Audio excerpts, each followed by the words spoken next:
దేవునికి స్తోత్రం.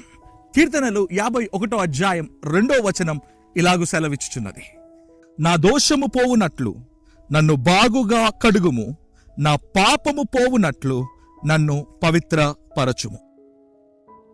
దైవజనమా, మనం ఎట్టి లోకంలో బ్రతుకుతున్నాం తెలుసా? కాంప్రమైజ్డ్ లోకంలో మనం బ్రతుకుతున్నాం. మనుషులు ఎలా పడితే అలా పాపం చేస్తూ బ్రతుకుతున్నారు.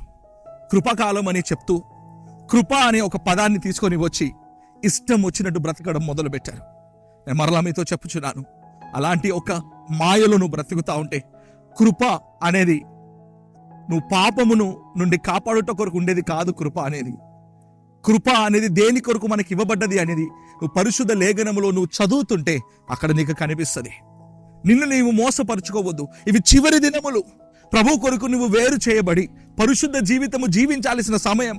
ఆయన కన్యకమైన స్త్రీలనే పరలోకానికి తీసుకొని వెళ్తాడు. పరిశుద్ధంగా ఉన్నవారే ఎత్తబడతారు. అప్పుడు ఎందుకు అలా రాయబడి ఉన్నది? కృపాకాలం అయితే కృపాకాలంలో నువ్వు చచ్చిపోతే పరలోకం పోతావని బైబిల్ ఎక్కడ రాయబడలేదు. కనుక ఒక్కసారి యోచించుము. ఏదైనా తప్పులో నువ్వు మునిగిపోయి ఉంటే ఈరోజు చదివిన ఈ వాక్యం ఒక్కసారి జ్ఞాపకం చేసుకో. నీ పాపములు ఆయన కడుగును గాక.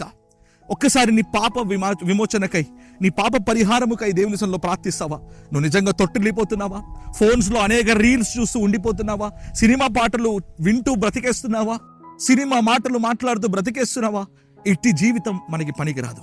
మనం ఒక్కసారి పరిశుద్ధ జీవితంలోనికి మనం ఎంటర్ అవుదామా? దేవుడు నీతోను నాతోను మాట్లాడును గాక. నిన్ను నన్ను పరిశుద్ధపరచును గాక. కళ్ళు మూసుకుందామా? ప్రార్థన చేద్దామా? పరిశుద్ధ తండ్రి ప్రభువా, ఈ పాప జీవితమును విడిచిపెట్టుట కొరకున్న కృప మాకు దయచేయండి. పరిశుద్ధ జీవితం జీవించట కొరకున్న వరం మాకు దయచేయండి. ప్రభువా, ఈరోజు ఎందరైతే వాక్యం వింటున్నారో వారందరినీ మీ అస్సలేకి సమర్పిస్తున్నారు. వారికి కడగండి. మా పాపములు పోవునట్లు ప్రభువా మమ్మల్ని కడగండి అయ్యా. ఈరోజు కీర్తనగారుడు చెప్పినట్టు 51:2 వచనం ప్రకారము మా పాపము పోవునట్లు మమ్మల్ని కడగండి అయ్యా. మమ్మల్ని కడిగినందున నీకు స్తోత్రం. మమ్మల్ని శుద్ధీకరించినందున నీకు స్తోత్రం. మా ప్రార్థన విన్నందున నీకు స్తోత్రం. యేసు నామమున ప్రార్థిస్తూ వేడుకుంటున్నాం ప్రియ పరలోకపు తండ్రి. Amen, amen. God bless you. God be with you all. తిరిగి రేపటి ఉదయకాలం కలుద్దాం. అంతవరకు పరిశుద్ధాత్మ దేవుడు మిమ్మల్ని నడిపించును గాక. See you. టాటా. బాయ్.